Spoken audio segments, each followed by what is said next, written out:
Jérôme Guedj, député socialiste de l'Essonne, bonjour. Bonjour Jean-Jacques Bourdin. Merci d'être avec nous. Nous connaîtrons le nouveau gouvernement avant dimanche, probablement dimanche. Nous avons déjà des informations, 38 membres, ça c'est certain, dont 16 ministres de plein exercice. Le Premier ministre l'a annoncé. Alors, je ne vais pas entrer dans tout le détail de tous les noms qui sont avancés ici ou là. 7 macronistes, 3 LR, 2 Modem, un Horizon, un UDI, un centre droit, un centre gauche, bien, nous verrons.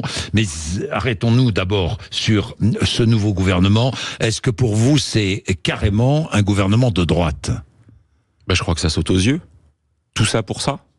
Il y a eu des élections le 7 juillet dernier et on se retrouve déjà avec la nomination de Michel Barnier au terme d'un feuilleton, d'un mauvais feuilleton. C'est-à-dire quelqu'un issu de la formation politique, tout le monde le sait maintenant, qui est arrivé 4e ou 5e, qui a 47 députés à l'Assemblée nationale, donc avec une sorte d'inversion du message démocratique. Moi, j'entendais Monique, je crois, tout à l'heure à votre antenne, et moi, c'est ce que j'entends toute la journée en circonscription avec les habitants de Massy ou de Chilly-Mazarin, c'est mais à quoi ça sert de voter ? On nous dit qu'il faut aller voter, les gens vont voter, et il se passe quelque chose dont les gens comprennent bien parce qu'ils ont cette intelligence collective qui ne correspond pas au sens du vote. Et pour moi, c'est le plus grave. Il y a des responsables. Ouais, le président de la République est le premier responsable. Premier responsable, le président de la République. Et, après, les partis politiques. Et les partis politiques. Je ne vais pas éluder la question. L'ensemble des partis politiques est responsable. Mais quand on a un président qui décide une dissolution en disant j'ai besoin d'une clarification, c'était déjà un petit peu farfelu au soir d'une élection européenne qui avait donné des indications assez claires. Il dissout, sous-entendu en demandant aux Français j'ai pas aimé votre vote et donc il faut que vous recommenciez. Les Français, ils ont recommencé dès le premier tour des élections législatives. Il se passe 2 événements, le 30 juin et le 7 juillet. Et ça, il faut jamais oublier, c'est sacré le sens du vote. Il y a 2 choses. On aime ou on n'aime pas, mais c'est une vérité. La première chose, et Monique le rappelait tout à l'heure, il y a une préférence qui est donnée à la gauche. J'ai bien dit une préférence. Moi, je suis pas de ceux qui fanfaronnent en disant la gauche a gagné. Si la gauche avait 290 députés, le fait majoritaire s'applique et son programme est mis en œuvre. Ce n'est pas le cas. Mais il y a une préférence qui est donnée à la gauche. D'une manière ou d'une autre, il faut respecter cela. Et puis le deuxième événement, le deuxième message de cette élection, là aussi on aime ou on n'aime pas, mais c'est un fait, il y a eu le Front républicain qui a fonctionné. C'est-à-dire une sorte de réflexe républicain qui a empêché l'accession au pouvoir de Jordan Bardella. On peut aimer ou ne pas aimer, mais ça a existé. Ces 2 faits ne sont pas respectés aujourd'hui. Il n'y a pas eu quelqu'un issu de la gauche qui a été retenu et surtout, et je reviens sur la formation du gouvernement, on se retrouve avec des ministres, avec des responsables politiques, je pense à Bruno Retailleau, avec des gens qui délibérément ont dit nous on ne fait pas front républicain. Donc il y a une sorte de forfaiture, en tous les cas de non-respect du sens de ce vote et ça abîme la démocratie. Mais non mais après franchement dire aux gens allez voter et votre vote sera respecté, ça peut plus fonctionner. Donc c'est un gouvernement de droite et tout ça pour ça. D'ailleurs, je sais même pas si c'est un nouveau gouvernement, ça ressemble à une sorte de gigantesque remaniement. Dans la période précédente, on avait déjà la Macronie qui gouvernait avec des LR ou des anciens LR. Là, on a la Macronie qui va continuer à gouverner avec des LR plus encore avec leur carte chez LR. Je crois pas que c'était le sens du vote. Vraiment. Alors, je vais pas entrer dans le détail de tous les noms. Il y a un nom surtout qu'ils peuvent bouger encore d'ici dimanche. Vraiment, si on pouvait tous s'abstenir de tomber dans ce mauvais feuilleton, ce name dropping, j'aime pas l'expression. Et pendant qu'on fait ça, on parle pas des préoccupations des Français. Mais je vais en parler. Il y a quand même un nom qui revient, c'est celui de Laurence Garnier, qui est sénatrice de Loire-Atlantique, LR, ministre, qui serait ministre délégué à l'enfance, la jeunesse et les familles. On rappelle quand même que Laurence Garnier a manifesté, manif pour tous, contre le droit au mariage pour tous, qui a voté contre l'inscription de l'IVG dans la Constitution, qui était pour les thérapies de conversion. Ça vous choquerait. Mais vous vous rendez compte, moi j'étais au congrès à Versailles le 4 mars dernier, quand dans un moment d'union nationale, au terme d'un combat porté par des femmes, beaucoup, mais aussi des hommes de toute sensibilité. De toute sensibilité politique. Aurore Berger ou Laurence Rossignol, Mathilde Panot ou Cyrielle Châtelain. on inscrit dans la Constitution le droit à l'IVG. Et ça, c'est un de ces rares moments où on s'est dit, on a fait œuvre ensemble. Voilà. Et on va, non pas détricoter, mais envoyer ce signal de nommer ministre des familles une des rares sénatrices, les Républicains, qui va voter contre ce qui est présenté par le président de la République lui-même, par la présidente de l'Assemblée nationale, Yaël Braun-Pivet, comme un des moments forts. J'étais avec elle il y a quelques jours dans la cour d'honneur de l'Assemblée nationale, où étaient installées, vous savez, les statues qu'on a vues pendant les Jeux Olympiques, de ces femmes puissantes, de ces femmes fortes. Voilà. Et elle rappelait ce moment fort de cette Emmanuel inscription. Macron et donc là, vraiment, devrait s'opposer à la nomination de Laurence Garnier. Mais le drame, c'est que Michel Barnier n'aurait même pas dû avoir cette provocation-là. Et on peut imaginer d'ailleurs la mise en scène. Moi, je suis pas dupe. Je propose le nom pour que le président puisse dire je le retire, et que donc d'une certaine manière dise regardez, il a fait preuve. Il faut qu'Emmanuel Macron le retire s'il est proposé. Vous voyez déjà on est là à se dire il y a ce jeu de dupes qui est organisé, mais on pourrait comme ça lister le sens politique de chacune des candidatures qui est avancée, avec tout le respect que j'ai pour Michel Barnier.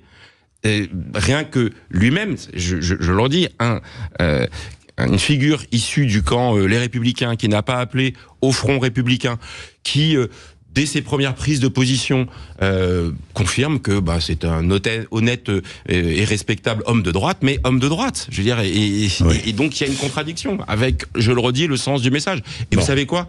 Ça turlupine grandement, y compris des députés Ensemble pour la République, enfin ex-Renaissance. Ils se disent mais on s'est engagé en 2017 aux côtés d'Emmanuel Macron. Alors les pauvres, je comprends pas qu'ils s'en soient pas encore rendus compte, mais c'est plus du tout le en même temps. C'est la fin du macronisme, cette histoire. C'est la consolidation de ce qu'on avait vu s'engager déjà depuis un moment, et encore plus depuis 2022, c'est-à-dire le centre de gravité s'est déplacé à droite. Et peut-être qu'on peut dire une chose. Dans cette situation, il y a peut-être une chose positive, c'est que c'est la réhabilitation du bon vieux clivage gauche-droite, et moi je suis favorable à ça. Il faut une gauche républicaine et une droite républicaine dans ce pays. Voilà. Je vais y venir. Très vite, déclaration de politique générale de Michel Barnier le 1er octobre. Il n'y aura pas de vote derrière, c'est ce qu'il a fait savoir. Pour l'instant, vous ne censurez pas ce gouvernement. Vous n'avez pas... sur la réforme des retraites, tiens, le 31 octobre, on va en parler avec la niche RN. Alors, le texte est recevable. Prenons vos questions dans l'ordre. Oui.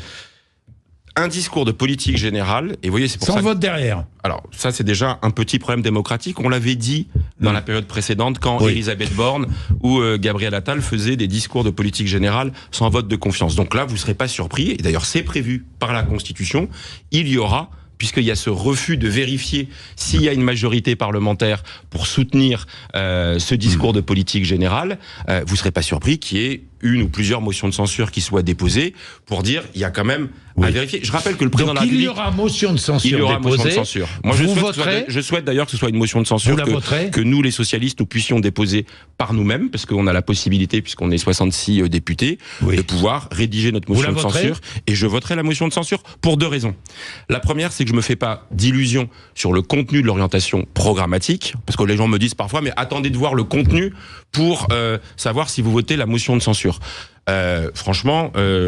que ce soit la composition du gouvernement, que ce soit les premières déclarations de Michel Barnier, on va avoir une ligne politique de droite. On remet pas en cause la question de la réforme des retraites. On ne s'attaque pas. J'ai entendu la première déclaration de Michel Barnier, sa première sortie, je sais pas si vous vous rappelez, c'était dans le service pédiatrie de l'hôpital Necker.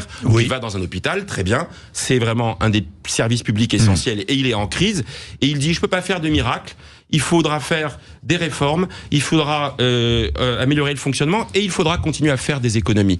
Donc moi, je connais toujours pas le contenu du futur projet de loi de financement de la sécurité sociale, mais s'il y a une baisse des moyens pour l'hôpital, ou en tous les cas pas de moyens suffisants à la hauteur des enjeux, comme le demande d'ailleurs la Fédération hospitalière de France, ça suffit déjà à censurer. Et la deuxième raison, c'est une raison démocratique, parce qu'il y a aussi des principes, c'est toute cette séquence-là, c'est la sanction de cette séquence-là et le non-respect du message de l'élection censurerait. Du 7 juillet. Et est-ce que si le RN dépose son texte, s'il est en discussion, s'il y a censure, vous associerez au RN ou pas? Moi, j'ai été un opposant farouche à cette réforme des retraites. J'étais en première ligne. Je suis allé chercher des chiffres au ministère pour pouvoir, à l'époque, tordre le cou, pardonnez-moi l'expression, à Olivier Dussopt, qui nous pipotait sur des chiffres, sur l'impact d'un certain nombre de réformes. Donc, je peux pas être suspecté de complaisance sur le sujet. J'ai fait campagne dans ma circonscription en disant il faut abroger la réforme des retraites. Et donc, je me battrai. Mais je vais pas attendre la niche parlementaire du 31 octobre. Cette réforme a été adoptée par un projet de loi de financement à la sécurité sociale rectificatif. Le PLFSS, comme on dit dans notre jargon, arrive à l'Assemblée dès le mois d'octobre. Et donc, c'est à ce moment-là que nous mènerons la bataille. Et pourquoi je considère que la niche parlementaire... C'est-à-dire qu'à ce moment-là, vous vous battrez contre ce projet de loi. On proposera des amendements pour revenir sur la réforme des retraites, pour le faire efficacement. Parce que je vais vous dire pourquoi. Le RN veut faire un coup. Ça a pas été, ils n'ont pas été les principaux opposants à cette réforme des retraites. On les a pas vus dans la rue, on les a pas vus combatifs à l'Assemblée nationale. Ils ont oscillé sur des positions sur la question de la réforme des retraites. Et là, ils se disent, tiens, on peut faire un coup. Ils déposent dans leur niche parlementaire. Mais il faut savoir, dans le jeu parlementaire, que même si elle était votée dans cette niche parlementaire, après, il faut que ce soit repris au Sénat dans une autre niche parlementaire. Alors que le PLFSS, si on est capable de dégager une majorité, c'est avant le 31 décembre qu'il peut y avoir une réforme des retraites. Donc moi, c'est à ce moment-là que je mènerai la bataille. La gauche, parlons de la gauche rapidement, ensuite nous parlerons du Proche-Orient. Destitution d'Emmanuel Macron, manifestation demain, vous irez ? Non, moi j'ai déjà exprimé, y compris avec mes amis socialistes, que agiter la menace de la destitution, là c'est pareil, faut pas prendre les gens pour des flancs. Il n'y a pas de possibilité de destitution du président de la République, et d'une certaine manière, en continuant à le mettre au centre du jeu. On le légitime ? Ben évidemment, puisque comme la procédure n'aboutira pas et n'a aucune chance d'aboutir, moi je préfère qu'on mette le Parlement au centre du jeu. C'est la censure et le jeu parlementaire, le combat parlementaire qui est le bon lieu pour mener cette confrontation. Voilà, donc on a un désaccord. On a le débat va se prolonger sur la destitution. Il n'aboutira pas. Et d'ailleurs, c'est dommage qu'il accapare un peu le temps de la bande passante du débat politique. Voilà. Et après, chacun manifeste s'il veut manifester. C'est un droit constitutionnel, mais on n'est pas non plus obligé de suivre chacune des consignes de la France insoumise quand elle appelle à manifester. Voilà. Oui, rencontre, j'ai bien compris. Rencontre de la gauche à Bram, justement, ce week-end.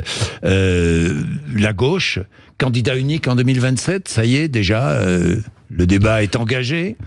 Il faut évidemment se projeter dans la prochaine échéance, mais sans oublier, je réinsiste sur ce point, qu'il y a les urgences des Français. Ça, on est d'accord. Le pouvoir d'achat à l'hôpital, moi je travaille sur les questions de vieillissement, 85% des EHPAD sont en déficit, il n'y a pas assez de personnel, il y a des sur le grand âge, apparemment Michel Barnier y est favorable. Je ne sais pas, je vérifierai, et s'il est favorable, de toute façon il n'a pas le choix, vous savez, on avait réussi à obtenir l'obligation pour le gouvernement de nous présenter une loi avant le 31 décembre de cette année, ils n'ont rien fait dans les 6 précédents mois, et donc là, c'est pareil, on verra si il mobilise. Donc la gauche, puisque vous me posez la question, moi je vais à Bram, voilà, puisque Carole Delga m'a invité, et que partout il y a des gens de gauche qui réfléchissent à la manière d'appréhender les choses, j'y vais, et je suis heureux des échanges qui auront lieu. J'irai la semaine d'après à l'invitation de Raphaël Glucksmann, là aussi, parce que il a fait 14% aux élections européennes, et qu'on peut pas s'asseoir sur le signal qui a été envoyé. Moi, voyez-vous, je suis de cette gauche républicaine, écologique, sociale, qui se dit qu'on peut concilier la radicalité,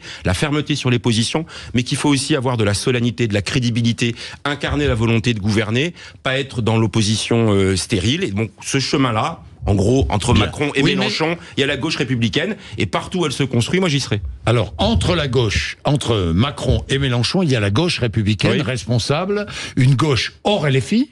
On est d'accord, Jérôme Guedj. Moi, j'ai des désaccords avec la direction de la France insoumise.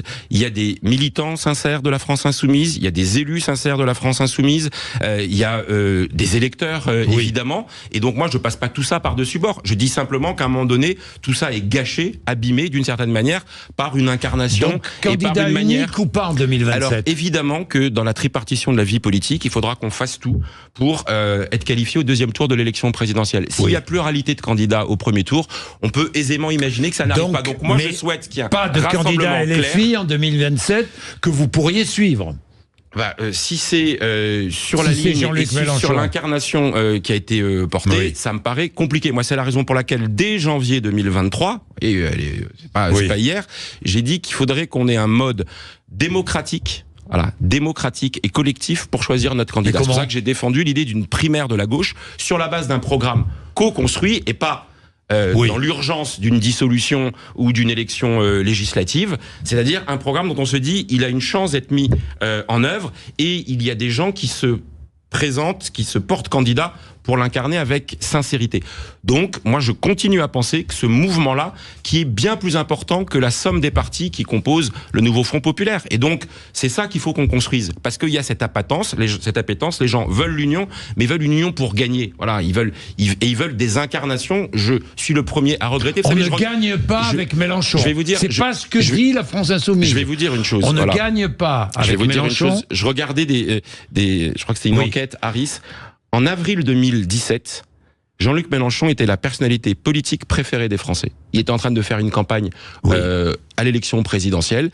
Il faisait une très bonne campagne. Voilà. 7 ans après, il est parmi les personnalités politiques les plus clivantes et les plus détestées. Et je suis le premier avec Éric Zemmour à constater que, imaginons un deuxième tour, Jean-Luc Mélenchon, Marine Le Pen, j'ai peur que ce soit un boulevard pour l'élection de Marine Le Pen. Donc on a, partant, je le redis, d'une exigence sur les questions sociales, sur les questions écologiques, sur les questions républicaines. Donc c'est pas pour édulcorer le programme de gauche, mais simplement il faut le porter avec la volonté d'incarner le pouvoir. Jérôme Guedj, un mot sur Israël. Israël qui va recevoir un terrible châtiment, dit Nasrallah, le patron du Hezbollah, le leader du Hezbollah. Jean-Luc Mélenchon a réagi, a condamné les attaques. Vous aussi ? Vous parlez des attaques, des attaques qui ont eu lieu au Liban. Des explosions. Évidemment que on peut jamais se satisfaire de tout ce qui va participer à une escalade dans la région. Voilà. Donc moi, je suis pas pour que le front se déplace entre la frontière et le Liban et Israël. Israël doit assurer sa sécurité. Ces attaques qui sont visiblement israéliennes. Évidemment. Parce que on peut jamais se réjouir d'un mode d'intervention qui peut conduire à une escalade. Voilà. Donc, je condamne de la même manière les tirs continus de roquettes du Hezbollah sur le nord d'Israël, qui a conduit à l'évacuation de dizaines de milliers d'habitants dans cette partie. Enfin, vous voyez, la situation de crise dans la région, elle a commencé le 7 octobre. Elle se poursuit avec une guerre terrible qui fait des victimes palestiniennes. Et je pleure de la même manière les enfants palestiniens que j'ai pleuré l'ensemble des victimes israéliennes et que je continue à demander la libération des otages. Enfin, la position de l'Iran dans la région, dans son soutien au Hamas comme dans son soutien au Hezbollah, constitue un des facteurs d'escalade premier dans lequel Israël et le gouvernement de Netanyahou s'engouffrent. Alors, il joue sa sécurité, il surjoue parfois aussi de la poursuite du conflit. Moi, je serai toujours aux côtés des guerriers et des guerrières de la paix, parce que c'est la seule solution. La libération des otages, la protection des civils palestiniens et la construction d'une solution politique. C'est un chemin compliqué, mais il faut rester clean sur cette position, voilà, et pas céder à la violence. Bien. Et dernière question, j'en reviens au gouvernement, on boucle la boucle, si je puis dire. Othman Nasrou pourrait être nommé ministre délégué à la laïcité. C'est une bonne idée de nommer un ministre délégué à la laïcité. Alors moi, si on m'avait demandé de former un gouvernement, aujourd'hui dans la période, j'aurais probablement choisi pour la première fois d'avoir un ministère qui porte le beau mot de laïcité. Voilà. Et je vais vous expliquer pourquoi. Islamophobie ? J'entends déjà, islamophobie. Non mais évidemment pas. Évidemment pas. La laïcité, c'est une loi de protection. C'est une loi de protection pour ceux qui croient et pour ceux qui ne croient pas, pour leur permettre de le faire dans les deux cas, sans pression. C'est ça la laïcité. Moi, le problème que j'ai, c'est que tout le monde parle de laïcité, mais comment concrètement on la met en œuvre ? Quelle est la politique publique de laïcité ? Quels sont les moyens ? Quelle est la formation ? Quels sont les enjeux d'éducation ? Quels sont les enjeux de sanction ? Or, tout ça, en réalité, c'est beaucoup de com' et pas beaucoup d'opérationnel. Il y a quelques mois à l'Assemblée nationale, parce que j'avais identifié cette problématique, j'ai organisé auprès de la ministre déléguée, auprès du ministre de l'Intérieur, une audition et ce qu'on appelle une semaine de contrôle. Et j'ai pointé, ce qui pour moi était un véritable scandale, c'est que le gouvernement à l'époque c'était Jean Castex puis Elisabeth Borne, avait mis en place, et c'était une bonne chose, un comité interministériel de la laïcité, c'est-à-dire chaque ministère va devoir dans son compartiment. Vous savez ce que j'ai réalisé, c'est qu'il s'est réuni en 2021, alors c'était la belle com, un beau programme, il s'est pas réuni en 2022, pas en 2023, pas en 2024. On peut pas vouloir défendre la laïcité sans donner les moyens aux enseignants, aux policiers, à tous ceux qui sont au contact des jeunes. C'est une bonne idée. Donc moi, ça ne me dérange pas d'avoir un ministère de la laïcité dès l'instant où on met en place une politique, par exemple, en sanctionnant réellement les atteintes à la laïcité, cette pression qui est faite dans la loi du 9 décembre 1905, il y a un article, l'article 31, qui permet de punir les gens qui empêchent de croire. Je t'oblige à enlever ton voile ou à enlever ta kippa, ou qui oblige à croire, je t'oblige à mettre le voile ou à pratiquer la religion de telle ou telle manière. Ça, c'est une atteinte à la laïcité. C'est des atteintes pénales et c'est comme ça qu'on la rendra à nouveau désirable. Bien. Elle protège sans pression ceux qui veulent croire et ne pas croire. Revenons aux fondamentaux plutôt que l'instrumentaliser. Et c'est pour ça que sur le terme, c'est la laïcité, c'est un glaive contre telle ou telle religion, notamment contre les musulmans. Moi, je m'élèverai toujours contre ça. Voilà. Merci Jérôme Guedj d'être venu nous voir ce matin. Patrick Roger est en direct de Saint-Gaudens, les Pyrénéennes, Salon national de l'agriculture. Vous allez le retrouver juste après les infos de 9h.